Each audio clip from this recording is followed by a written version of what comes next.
Angels, kamusta? Welcome back to Pinay Angel Tarot. This reading is a love message for no specific sign. This is for anyone. General love reading, kaya maaaring mag-resonate o hindi.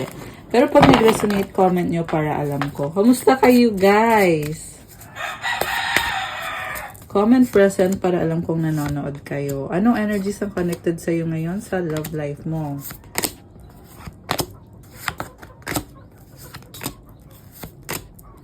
So, overall energy, we have 6 of Pentacles at the bottom of the deck. Minamanifest ka nitong taong to. Equal give and take. Or at least yan yung dapat mangyari dito. Magkaroon ng equality.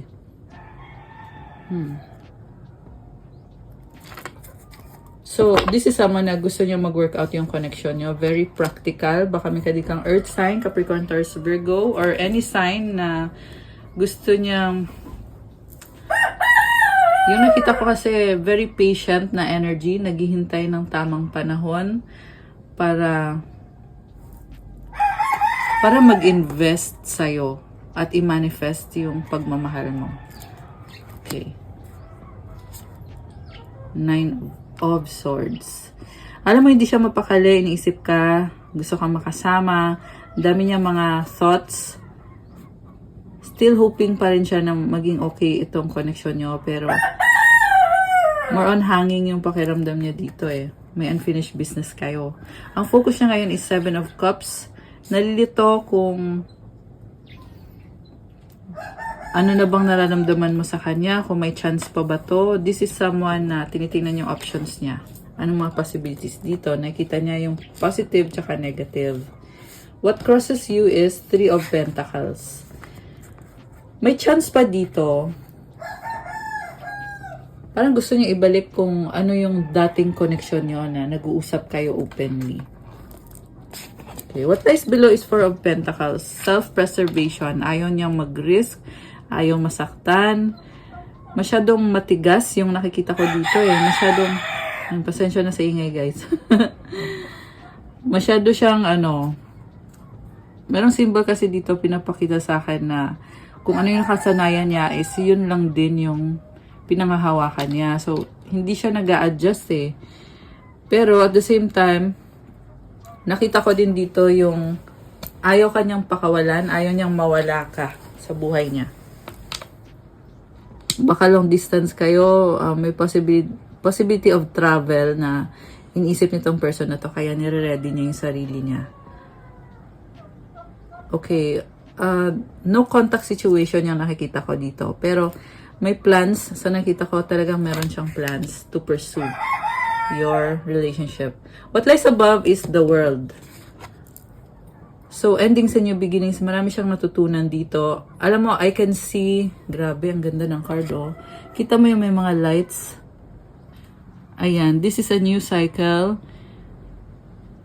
Naging toxic yung dati niyong cycle at ngayon bumabalik siya na bago yung cycle dito. Marami siyang natutunan sa connection niyo. What lies behind is Page of Wands. Na-overwhelm siya kaya hindi niya nabigay yung best niya sa'yo. May mga changes na nangyari. So, posible guys na naging LDR kayo. Kaya, nung time na yon hindi na niya mabigay yung dating panahon na binibigay niya sa'yo o yung atensyon. Sa current naman, nalito siya kung ano bang gagawin niya. Long distance situation yung nakikita ko dito eh. So, kung hindi kayo LDR, baka hindi para sa inyo yung reading. Pero kung LDR kayo or merong some sort of separation sa inyong dalawa, posible yan dahil sa trabaho nyo, magkaiba kayo ng trabaho, or magkaiba kayo ng field. Sa near future, 9 of Cups, gusto ka pa rin niya maging parte ng buhay niya. Pero, parang feeling niya, alam mo yung feeling niya na naawa siya sa sarili niya kasi parang hindi ka niya ma-reach. At the same time, ini-enjoy niya eh. So, nakita ko dito, ibibigay naman niya sa'yo yung best niya. Pero, parang ayaw mag-commit for some reason kasi ayaw niyang masaktan. Feeling niya, sasaktan mo lang siya. And also guys, lumalabas ulit dito yung gold na lights. So, I feel like this person is undergoing a transformation na may mga nagbago sa kanya. May mga spiritual work na ginawa or pinagdaanan itong person mo. Supportive energy is the Six of Swords. Moving towards calmer waters. Meron kayong misunderstanding, pero ngayon, mas optimistic na siya. And, iniwan na niya lahat ng mga problems nyo. Tinalikuran na niya lahat. He will bring peace. Ayan, yung masculine kasi yung nakita ko dito kasi andito yung emperor eh. So, yung masculine dito, gusto magdala ng peace. 222 angel numbers. Gusto niya magdala ng peace sa relationship nyo. So, ayaw na niya ng away, argument. Okay? Very peaceful yung energy na mabait, na malambot ang puso. As in, very caring, gentle, sweet, kind. Okay, yun yung mga narinig ko dito, guys. Ikaw naman, tingin niya sa'yo, Knight of Cups. Parang alam niya na nasaktan ka niya. Actually, mutual yung feelings niya sa isa't isa. Kasi si Knight of Cups romantic to eh. So, alam niya na yung pag-aaway nyo ay misunderstanding. 303 angel numbers. So, ibig sabihin, naniniwala siya na kahit malala yung mga nangyari is naniniwala siya na kayong dalawa ang magkakatuluyan dito. Hindi ko kayo pinapaasa, pero yan kasi yung lumabas dito, kaya sinasabi ko lang. Maganda yung energies, and sabi ko nga marami kayong pinagdaanan eh, pero kasi tumutulong si universe, and siguro effort din to ng taong to eh, na ayusin niya yung sarili niya, kaya na-achieve din niya yung success dahil sa mga pagbabagong ginagawa niya sa buhay niya. This is someone na aware siya kung ano yung weaknesses, strength niya. Kita mo yung Ouroboros snake. Ito oh. Ayan. Yung kinakain niya yung buntot niya. This is completion of a cycle. And yung significance nito is because, yun na nga, natutunan niya yung lesson. And lumalabas siya sa bagong portal, which is very healthy. Possible na may mga healthy habits na siya na ginagawa ngayon. Baka healthy diet, baka nagdi-detox na tong person na to. Alam mo, nakita ko, inspiration ka din niya eh, sa mga pagbabagong yan. May nakita din ako dito na may meditation na ginagawa or prayer na para tulungan yung sarili niya. Kasi this is someone na overthinker. Ayan, pero dahil sa effort din niya ay nagkaroon na ng mga changes na hindi pa naman siya 100% kasi wala namang taong perfect, guys eh. Marami pa siyang pwedeng i-heal sa sarili niya. Pero this time, lumabas kasi dito na may pinagdaanan na siyang cycle na nagbago na yung energy niya. Okay. And looking forward to happiness. May treasure din dito. Oh. So, possible na abundance is on the way. Binibless itong person na to. Ayan, oh, kita mo yung mga gold jewelry. Okay. Mutual energy, 2 of Wands, waiting for the right time. Alam mo, lagi niya binabago yung sarili niya. And, yeah, sa ngayon, sa totoo lang ang nakita ko dito is hoping siya na mag-workout kayo, mabigyan mo siya ng chance. Kasi, may fear siya dito eh. Ayan, tingnan mo na sa window siya, diba? Nakatingin siya. So, parang andun yung takot na mag-workout kaya to, magkakaroon kaya ako ng chance. Meron siyang globe dito, so it symbolizes big dreams, possible na plan na mag-travel. So, malaking bagay to. Okay. Wala pa siyang effort dito, pero desire niya to. So, ibig sabihin, gusto ng puso niya talaga to. And naka-orange siya, very fiery na energy. Baka may kadikang yung narinig ko is Sagittarius, Sun, Moon, Rising, or Venus. 606 angel numbers. Okay? Although, this can be any sign. Fire sign, Aries, Leo, Sagittarius, or any sign. Okay? The outcome is the Emperor. Talagang magwawagi itong masculine dito. Si Emperor kasi, lagi niya binabago yung sarili niya. Kita mo may anxiety dito. This is symbol of death and rebirth and also protection. So, yung death and rebirth, lagi niya binabago yung sarili niya. Kasi alam niya sa sarili niya na hindi siya perfect. So, along the way, may mga changes na nangyayari. And this is also someone na mabagal mag-move kasi he's strategizing. Hawak niya yung chess piece, oh. So, may strategy dito na, di ba pag naglalaro ka ng chess, pag-aaralan mo muna anong strategy ko para manalo. So, possible din na gusto niya talagang magwagi or maging successful kung ano man tong pinaplano niya. Hunter. Okay, anong hunter? Baka hunter yung pangalan niya sa gaming. I don't know. Or baka literal na nag-hunt.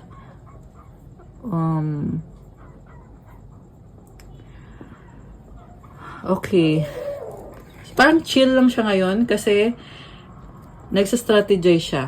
And also, may mga angelic guidance dito. Ayan, merong white light, oh. Wow, so nice. Ayan, oh. Merong stars. Oh, wow. Tingnan natin, guys. Clarify natin yung overall energy ng... Ano nga yung overall energy? 6 of Pentacles. Okay. Hermit. 8 of Swords. Hierophant. Oh my goodness. So, biglang lumabas dito yung problem. 2 of Pentacles, 9 of Wands. Okay. Kanina, very gentle yung energy. Ngayon, nakita ko dito may pinagdadaanan siya na hirap siya at doon umiikot yung mundo niya. Kaya siya talagang hoping na maayos yung relationship niyo kasi ikaw yung nagdadala ng positivity sa kanya. Samantalang yung itong isang mundo na to ay chaotic. Yung nakikita ko, parang may may mga sistema na dito na kailangan niyang sumunod. May responsibilidad siya at lahat. Also, lumabas din dito, guys, na nire-ready niya yung sarili niya kasi gusto niya na maging successful yung relationship niyo. Although may mga fear siya at takot siyang gawin yung first move. Pero at the same time, merong awareness na kailangan mangyari yung first move, kung ano mang first move yun. Kasi naka-stuck siya eh. So, there should be a move na kailangan gawin. And nakatingin siya sa salamin. So, itong salamin, yung lumalabas kasi sa salamin nakatali. So, ibig sabihin, pag-iisip lang niya to. Kasi sa totoong buhay, ito siya yung totoong siya. Hindi naman siya nakatali. So, these are thoughts na pumipigil sa kanya. Possible kasi yung person mo may influence ng controlling or manipulative na environment or persons sa paligid niya. Merong toxic, merong bad energy. Yun yung struggle niya. Pero merong liwanag, light at the end of the tunnel. Ayun nga lang, kailangan pa niyang akyatin itong hagdan na to. So, ibig sabihin, there should be a conscious effort na kung gusto niya i-pursue itong connection na to. 9 of Wands. Oh my goodness. Alam mo, nakita ko pa rin dito, kahit nahirapan siya, pero gusto pa rin niya. Kahit parang nakita ko dito sa totoo lang iyakin. Or this is someone na parang lagi siya nagko-complain kasi obsessed siya sa'yo at hindi kanya nakuha or nawala ka sa kanya or nag-feel siya sa'yo. Pero sinasabi dito, hindi pa tapos. Ayan, kasi number 9 pa to eh. Hindi pa tapos. So, ibig sabihin, ayun na nga. Kahit anong mangyari, hindi siya titigil, hindi siya gi-give up. Okay. So, i-clarify natin yung Hierophant. The Sun. Oh, wow. Magician. 5 of Pentacles, the Star, Justice. So, hoping for the best, pero natatakot din siya eh. Queen of Pentacles sa bottom of the deck. Very nurturing energy. Self-love siya ngayon, pero this is also someone very nurturing. And, alam mo, na-improve na niya yung sarili niya. Na-improve yung sarili niya. So, very practical, 7 of Wands. At the same time, takot siya na they might not measure up sa standards mo. 3 of Wands, gusto lang niya talaga na magkaayos na kayo. The Chariot. The Hangman. Judgment.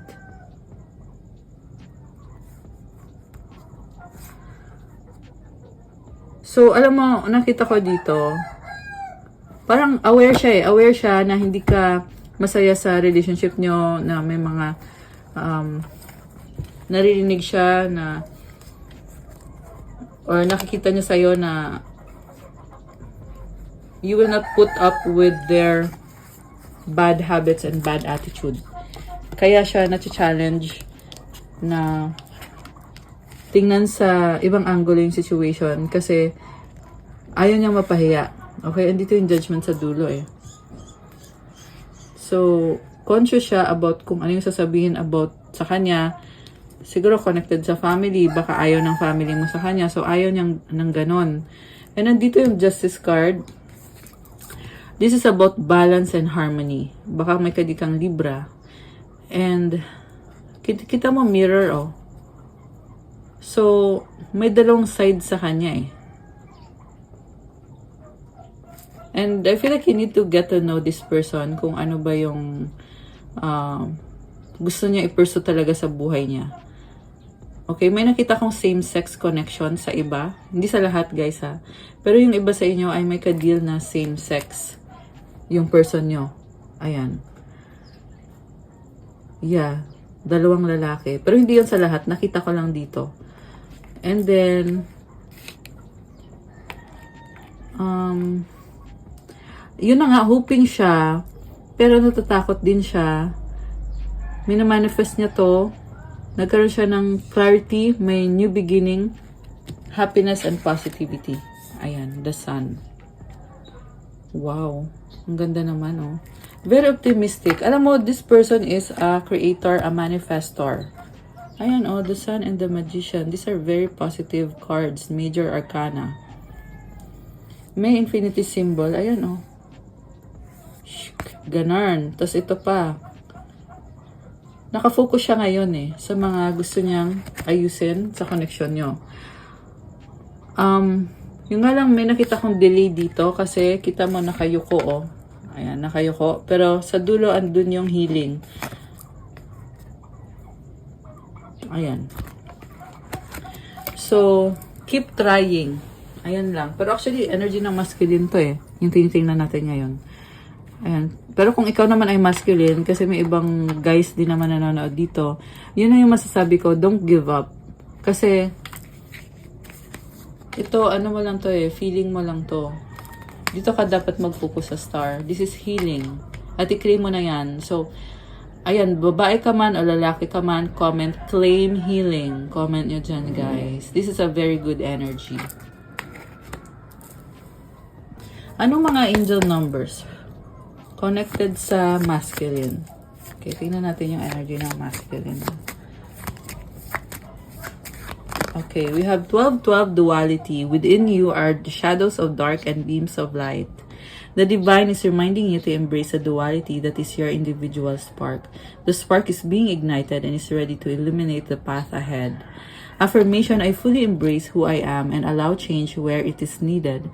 I trust the duality within me. So, may duality siya and yan yung very unique sa taong to kasi yan dahil dyan sa duality niya may spark sa kanya at ready na daw siya na bigyan ng liwanag yung path ahead patungo sa sayo sa connection ninyo and may kailangan mangyaring pagbabago. So comment claim changes and claim changes. So masculine ka man or feminine, comment mo dyan, comment good changes. Comment positive changes. Okay. One more.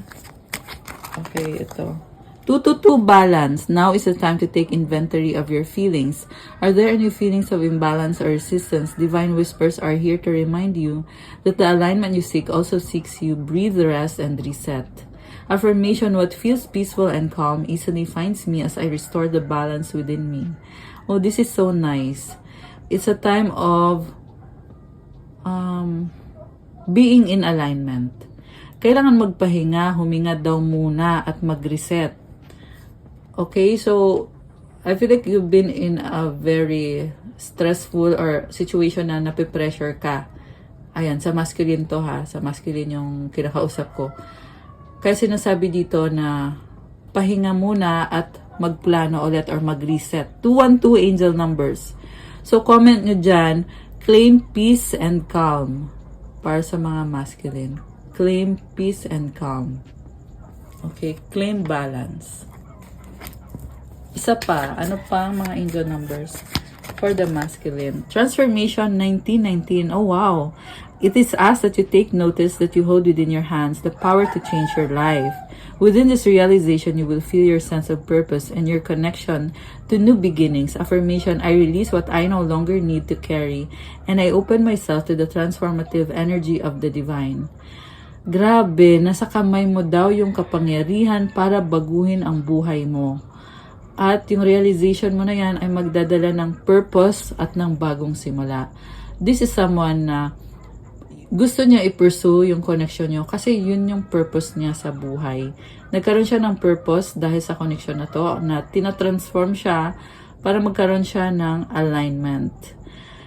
At kailangan din mag-let go ng mga sitwasyon or mga bagay na hindi na nakakabuti sa kanya para makapasok yung transformative energy ng divine. So, comment, I have the power to change my life. Ayan. So, ayan, babae ka man o lalaki, ilagay mo dyan. Kasi this is a transformation, involves the both of you. So, comment, I have the power to change my life. To claim. Okay, I love this. So, definitely, may mga changes coming your way. Okay, tingnan natin. Ano pa mga energies ang connected sa inyo ng taong to? Okay, we have limitations, fear and doubt, limit freedom of action, let go of your worries. So, yung mga worries na yan, pag pumapasok ng yung worries sa utak mo, sabihin mo, bawal ka dito. Ayan. Comment nyo dyan, worries, bawal ka dito. Comment mo, I let go of all my worries and surrender it to Jesus. Ayan guys. I-let go nyo yung worries nyo kay Jesus. I-surrender nyo yan. And then the other one, wow, Money 3! Dreams come true. You will get what you have long deserved. Enjoy your wealth. Oh my gosh! Guys, alam mo, yung humahad lang para makuha mo yung pangarap mo is yung limitations, yung pag-worry. So, comment claim Money 3 guys. And comment dreams come true to claim this energy. Matagal mo ng pangarap to eh. Makukuha mo. This is a promise. Ayan, oh, you will get what you have long desired. Oh my gosh, I love this. Ayan, oh, money, money, money. Comment nyo dyan, money, money, and money. So, anong mga gustong sabihin sa'yo ng masculine? Yeah, for this reading, yun kasi yung nasagap natin dito eh. So, tingnan natin. Anong gustong sabihin ng masculine? Okay, kuha tayo. I want out. Oh my gosh. May gustong umalis. I feel like it's out of the toxic patterns. The way I have treated you was wrong. Okay. Realization sa treatment niya sa'yo. And this is someone na gusto na niyang baguhin na yung situation. Hindi na niya kinakaya. Kaya I want out. If I could go back in time, I would handle us differently. Ayan, kung pwede pa daw ibalik, babaguhin niya. Kaso, syempre, hindi naman pwede. The heat between us is intense. Okay, there is strong attraction. I don't want to be who I used to be. You deserve better. So, clearly, yung mga mensahe dito is talagang gusto niyang i-undo kung pwede lang. Connected sa treatment niya sa'yo, sa ginawa niya sa'yo, sa ugali niya sa'yo. Kasi sobra siyang attracted sa'yo. At yung pag-handle niya sa'yo, na gusto niyang baguhin. Ayan, I want out. Gusto niyang matapos na yun. Okay, anything else? My life is a mess right now. Okay. May mga inaayos siya sa sarili niyang buhay. I don't know who I am anymore. Okay. I need to figure myself out. So, ayan, yung iba sa inyo guys ay merong same-sex connection. Itong masculine dito. Ayan, hindi naman lahat, okay? Yung ibang nasasagap ko din dito is parang confused siya kung anong gagawin niya sa buhay niya. Yung energy niya is very, ano naman siya eh. Actually, very cunning, manipulative, pero also at the same time, may self-awareness din siya. Alam din niya kung ano yung ginagawa niya. Okay, yan yung nakikita ko dito sa energy nitong person mo. I have to let you go to find myself. Feeling niya kasi pag binitawan ka niya, magiging successful siya. Or siguro binitawan ka niya, akala niya na hindi ka niya kailangan, akala niya hindi ka mahalaga. Naging toxic nga siya sa'yo. Ay, sorry, nag-shake yung table. Sensya na guys. Okay. So, naging toxic nga siya sa'yo. Okay. Pero, ngayon, ang lumalabas kasi dito sa reading natin is this is someone na talagang siya yung may control eh. What do you see in me? So, ito yung mga limiting beliefs niya. Na hindi siya naniniwala na worthy siya, na kamahal-mahal siya. Why can't I tell you the truth? Oh, kasi sinungaling eh. Sorry naman. Yeah, nare-reveal kasi dito eh na yung mga tinatago niya sa yung katotohanan ay talagang may ugali talagang sinungaling. Kaya if you want to work it out with this person, you need to make sure also na ready na siya for a healthy connection. Kasi marami siyang mga tanong dito eh. Pero ang kailangan mong ma-achieve dito is yung someone na talagang may actual na, yung actual na nakikita mo mismo. Hindi lang yung sa sabi-sabi lang kasi wala namang pupuntahan yung promises, guys. Okay, I wish I could be fully honest with you. Ayan, all about honesty. May nakabara sa throat chakra niya. So, possible din dito na meron kasing gumagawa ng spell work sa iba para masarado yung throat chakra. Bakit nila ginagawa yun? Kasi pag nagsarado yung throat chakra mo, you will mess up your relationship. Hindi mo maa-attract. Ganun yun. Marami ngayon guys na gumagawa ng mga ganyan. Kaya you have to pray.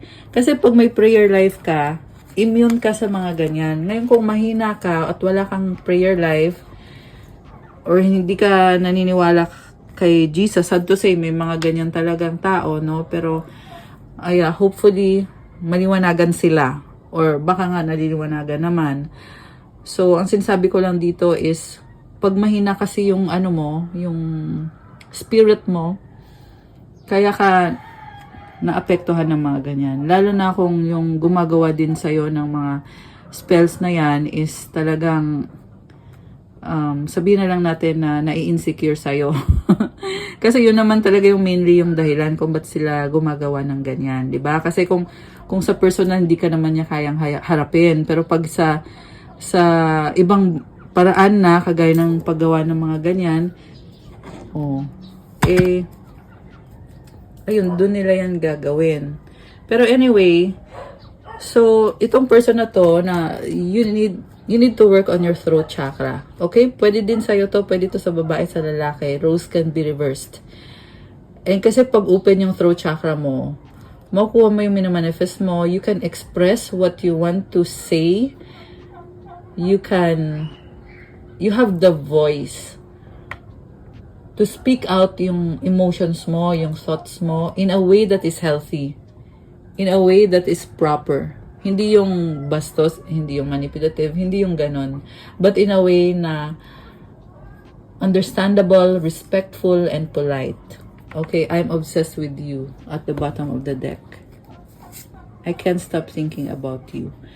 So, ito yung dahilan kung bakit hindi ka niya ma-let go. Kasi si Divine Masculine ay tunay naman tong magmahal. Yung nga lang, kailangan niyang ayusin yung sarili niya. At pag nagawa niya yon, so it will bring this star energy, wish fulfillment energy sa connection niyo. Ano mga love energies ang meron sa inyo ngayon? Tingnan natin, guys.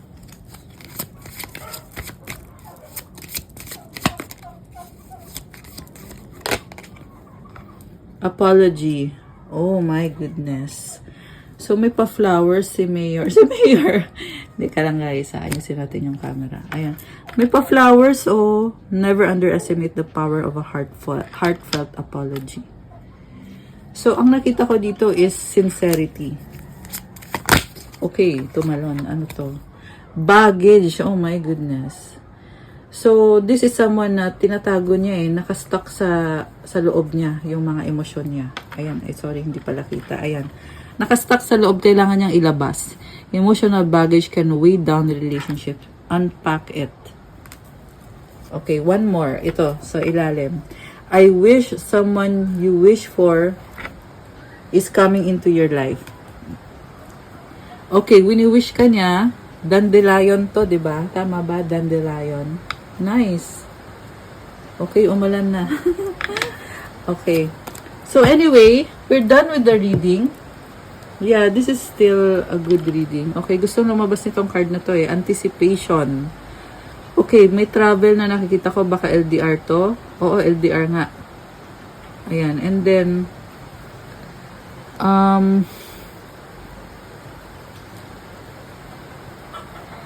parang na-feel ko dito magaan. Okay, embrace the sweet anticipation of love's arrival in your life. It's coming. Okay, claim love is here. Ayan, love is here. Comment love is here to claim this energy. Okay, very sweet So nice. Ano pa mga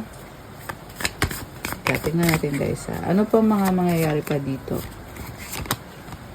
Oh my goodness, biglang someone else. Okay.